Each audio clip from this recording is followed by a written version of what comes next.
Hello, everybody.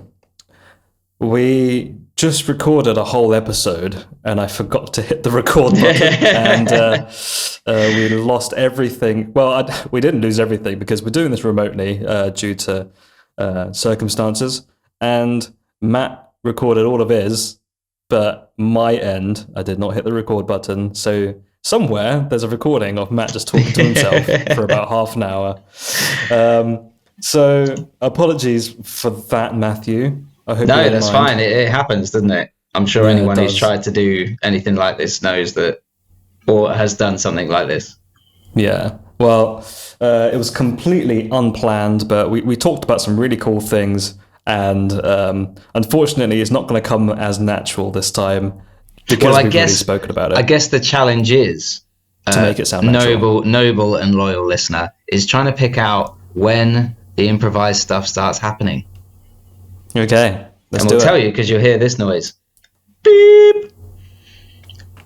Hi, yeah, it's Leslie. Can you? Sorry, that was me trying to pretend like it was a voicemail. Anyway, on with the show.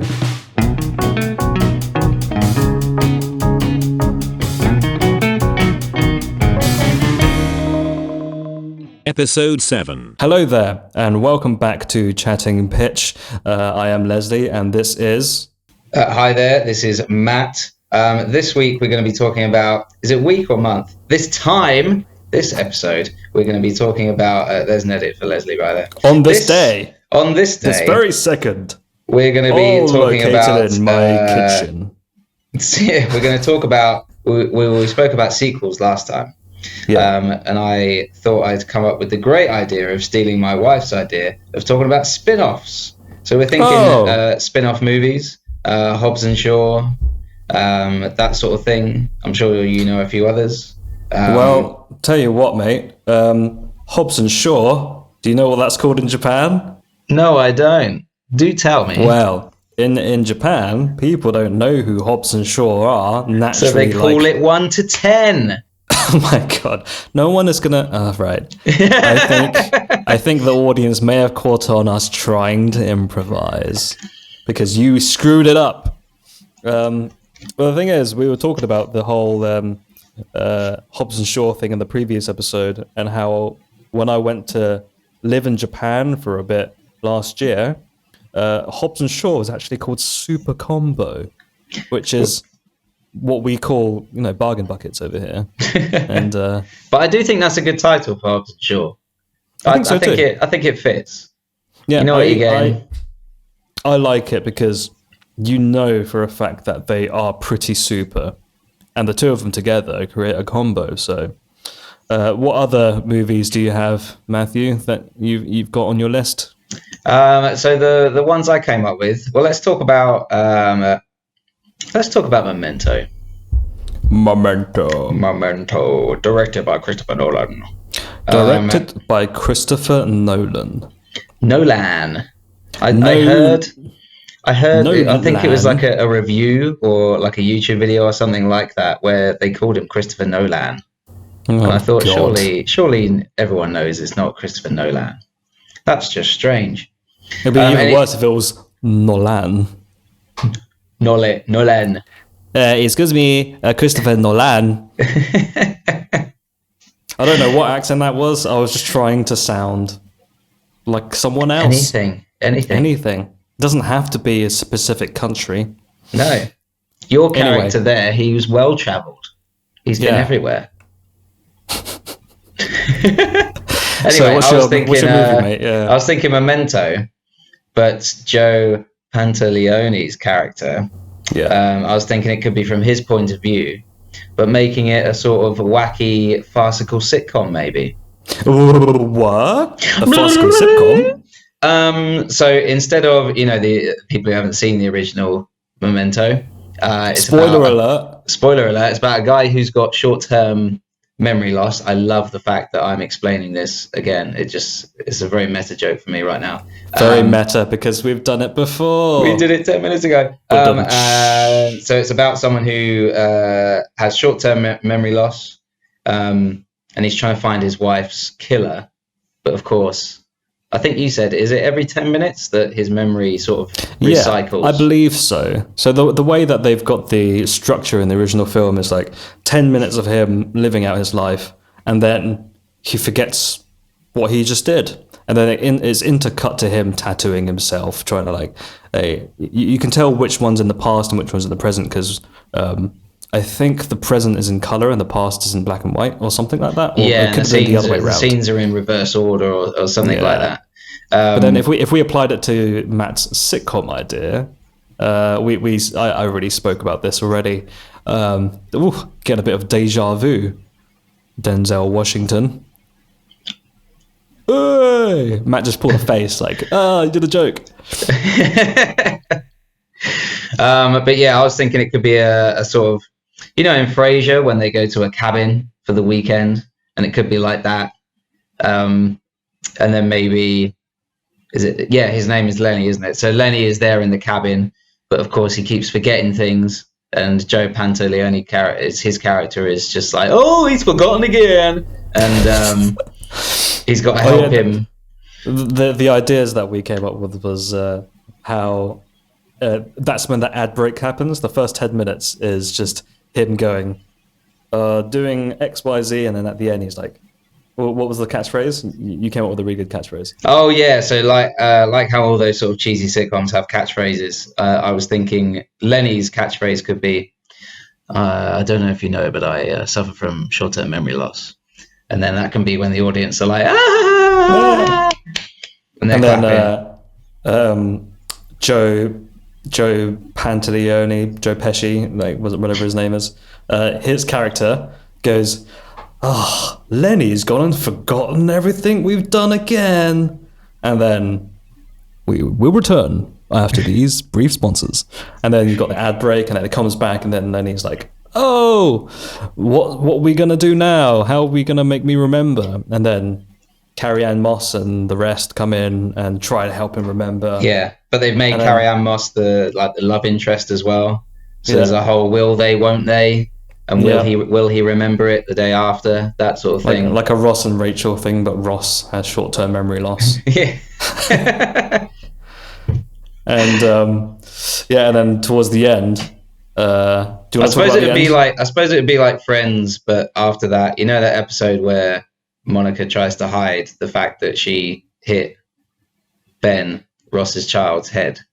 Right. And I suppose it's that episode, except it's after every Ross episode. After Ross hits his head, he has short-term memory loss, and from then on, wouldn't that have been interesting? Like the rest of the seasons, Ross was just like, he just couldn't remember anything. They get to say season 5 or 6, and they think, well, let's change it up. Let's give one of the characters short-term memory loss. Was that before or after he said Rachel's name at the wedding? Because that could have been a callback if it was after. Do you know what I mean? How do you mean? Sorry.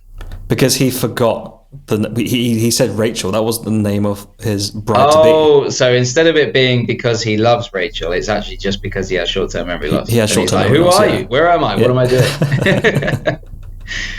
He takes off all his clothes and starts running around naked. Like, I don't know what's going on. Because that's what people do who have short-term memory loss. It's in all the papers. Around naked. Yeah. No, but the way that we thought about ending the show was just everyone resolving what he had just done, but because he still has short-term memory loss, it just ends with Lenny going, I don't know if you know, but I've got short-term memory loss. And then everyone's like, oh, Lenny. And they all freeze. Carrie-Anne Moss has got her hands on her hips. Your days are mine, your days are mine. And the credits rolled up. This memory loss is your memory loss. This memory loss is our memory loss. I forgot what's today. So that's my idea. I don't know about you, but I think Christopher Nolan would really, really go for that. I think he would. And that's another show. Someone like Guy Pearce, he's like down in the dumps, not getting any work. And he goes up to Christopher Nolan and says, hey, I've got this great idea for a sitcom. It's a spin-off of your successful film Memento. And he puts on his biggest movie star grin. just to try and sell it. Like, he knows it's a terrible idea, but his career is down in the dumps. What has he done since Memento? Nothing that I will say right now, because he played an old man in Prometheus. I remember that. He did. Yeah, he got his butt handed to him in that movie. He played a guy who was in space, but it was a space prison. Do you remember that movie? Yes. Yeah, it was called Lockdown or something like that. It was called Lockdown. Alien Lockdown. Alien lock time. Space prevails. Space, alien. Yeah, I mean, great idea, Matt. I feel like it needs a title. Do you have any ideas for that? I don't know. Yeah, I was thinking like Lenny's something, like Lenny's List or something like that. Right. Lenny's. I suppose it could be a. Or do you want it to be words. something?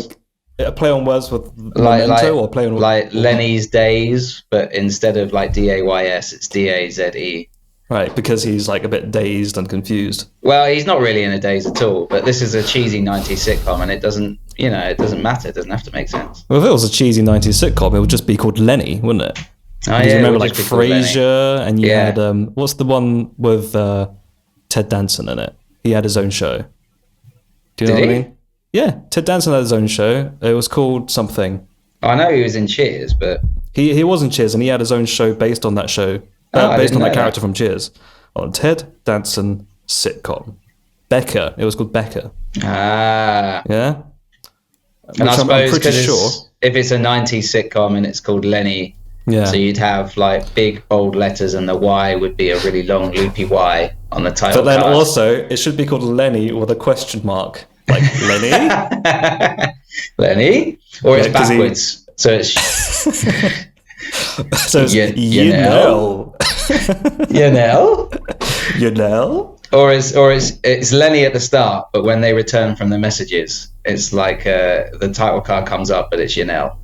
Because it's backwards. It's Yanel, and he looks into a mirror, and then the camera pans over. But every single episode is like that. Every single episode has to have him looking into a mirror. Yes. Or like he's got Lenny tattooed, like Lenny question mark tattooed on himself, but then he has to look into a mirror to see it. And then there's that ongoing joke. Everyone goes like, "What did you have Yanel tattooed on?" What is Yanel? And everyone's trying to find out. The audience laughs. It's like funny because they all know. They all know it's Lenny. The audience knows. It's but like Carrie-Anne Moss, she doesn't know. It's like one of those reoccurring jokes that the audience loves when, like Michael Richards walks into a room and his head just goes like, he just slides into the room. Yeah. Lenny. Hey, Lenny. You've forgotten what's on your mind again. I have no idea. That you can literally take Seinfeld and just replace the characters with Memento characters. Do you think? And it would work, yeah. So you've got, who would the Kramer character be from Memento? Oh, I don't know, actually. I didn't think that far ahead. I just thought, what's his name? The short guy. Yeah, well, that could be Lenny? He's Joe. Okay. Pantaleone, whatever his name. Pantaleone, yeah. And then Seinfeld would be Lenny. Carrie-Anne Moss will be, what's her face? Dreyfus? Yes, Julia Louis-Dreyfus. She Louis-Dreyfus. is just amazingly funny. Have you seen her in Veep or Arrested Development? No, I haven't. Both of those shows are just amazing. Wow. That's high praise for a TV show. I just have to say it's Joe Pantoliano. I feel like I should point that out because I've called him about 3 different things now. Yeah. Joe Pesci, Joe Satriani, Joe. Yeah, Joe. Just Joe. Yeah. Just Joe. Average Joe.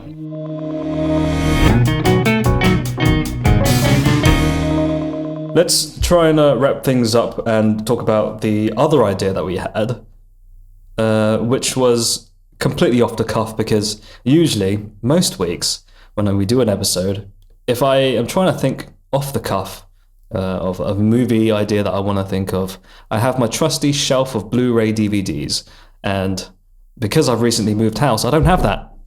I don't have that luxury. All my DVDs are in a box. So I went online and I looked up the movie The Day After Tomorrow. Don't ask me why. It just turned up, and I thought, what would be a spin-off of that TV show?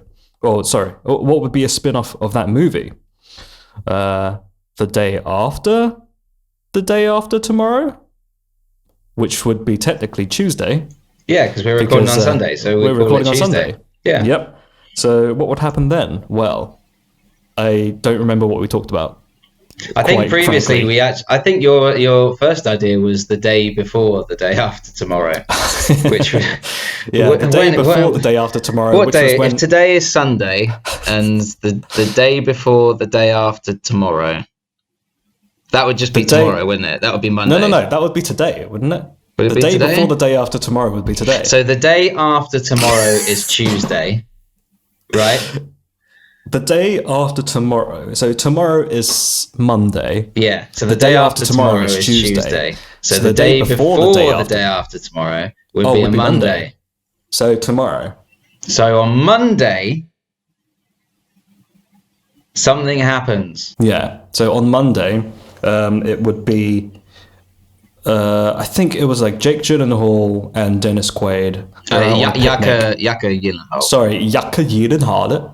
And they go off to a picnic, and then they have a nice jolly old time. It's a whole 2 hours of them having a picnic. And then towards the end, Jake Gyllenhaal just Jake Gyllenhaal, he just throws a bit of plastic on the floor. He's got his sausage rolls, and he's got some left over, but he's like, I don't want any sausage rolls anymore. And he just throws the plastic pot in the bin. But it gets blown. It gets blown away, Leslie. Careless mind. It gets blown away. Why does it get blown away? Because it's windy. It's windy, and also, is that a commentary on the wind or a commentary on pollution? Because he throws the wrapper away. Is the pollution the cause of the? This is a idea. I don't think this is even worth developing. You had so much more faith in it the first time. I had so much more faith. Yeah, but I've had time to think, and the more I think about it, the more it's just rubbish. It's absolute nonsense. I'd rather do a spin-off of Castaway. Now, which character are we talking? Are we talking like where does Wilson go after he gets lost? No. We're talking about what happens to the dead body on the island. Oh, yeah. There's a dead body? I don't remember that. Oh, it's very early on, isn't it, in the movie? Yeah, very early on. He sort of buries him, doesn't he, as a sort of mini ceremony. So I think it should be kind of like a Swiss Army Man type situation. Weekend at Bernie's type thing. Yeah. And then it's a sitcom again. Yeah. And his name is... let me find out what his name is. What is his name? Cast Away. I'm looking up on Google. Seeing the people who play the people. And I believe his name... I think his name was Al. Yeah. His name was Al. Because I remember he... Like Tom Hanks in the movie, he gets his wallet out of the body in the pocket and looks at his ID, and he says, Al, not Alan, Al. So it should just be Al with an exclamation mark as the name of the show, and it's just this dead body, and everyone's like trying to do some funny things with it. Would it be Tom Hanks by himself, or would it be? No, Tom Hanks isn't in this film. Okay. Or spin-off. Oh, so they've gone to recover the body, and and then they're like, we can't tell the wife or something like that, and then they just try and like they get up into like crazy hijinks. We'll say he's lost at sea or something, and that's the introduction. That's in the first episode. They do the whole thing, like you get one of the episodes where he's like in a wheelchair, but they prop him up with sticks and like put sunglasses on him and a hat. He's like, oh, we're just taking him to the park. Look, he's waving at me. Yeah. And this is a much better idea. It's his wife, but for some convoluted reason, she's not allowed near him. Yeah. Like, he's too scared of civilization after spending so long on that island. And it's just the dead body just sat there. It's like, but I want to see my husband. it's like, oh, you can see him from over here. And then someone like puts his hand over his mouth and he's like, hello, wife. The end. Yeah. And then it's just episode after episode of just hijinks about this dead body, Al. Al! It's like Al, ! The dead guy in quotations. Well, Al, no, it should be Al, not Alan. Mate, that's good. That is good. I think we've got ourselves an episode. And then maybe anytime someone does call him Alan, like somehow in some convoluted fashion, the dead body trips that person up. Just somehow the dead body like sticks its leg out and trips. Or just rigor mortis just kicks in. Rigor mortis kicks in, but it happens to kick in as the person who called him Alan walks past.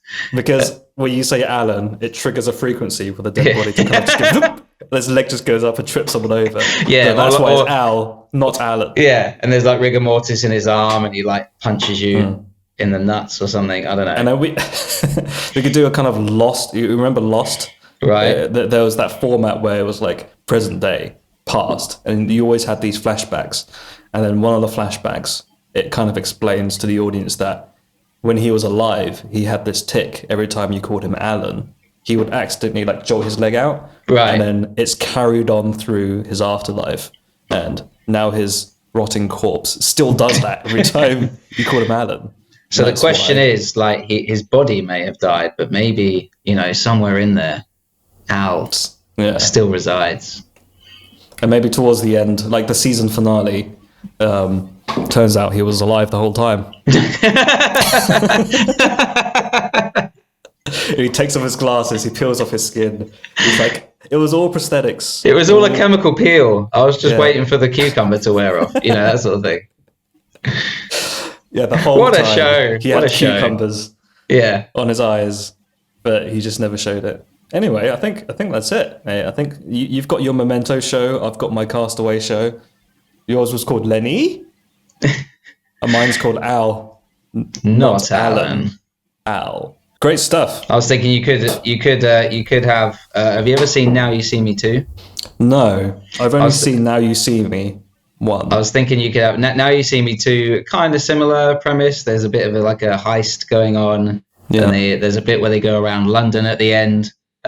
Doing tricks around old London town. And I was thinking maybe you could have Now You See Me Too, but from the point of David Blaine hanging from the London Eye. Oh, yeah? Like, when he was in his cage. Well, just like watching all this stuff going on from inside the box. Yeah. And he's not like angry. He's not angry at them taking attention away or anything. He's just, hey, what's going on? Oh, I can't really see. Oh, well. And it would just be an hour and a half of that. Like him vaguely curious about what's happening. And that's it. Do you think that warrants a whole TV show, or do you think that's a spin-off movie? Oh, I think that's more of a movie type thing. Yeah, definitely. And how would you imagine it being filmed? Is it kind of like a Ryan Reynolds Buried kind of situation, where however many camera angles you can fit into one location, or is it going to be like a Paranormal Activity type thing where it's just the CCTV?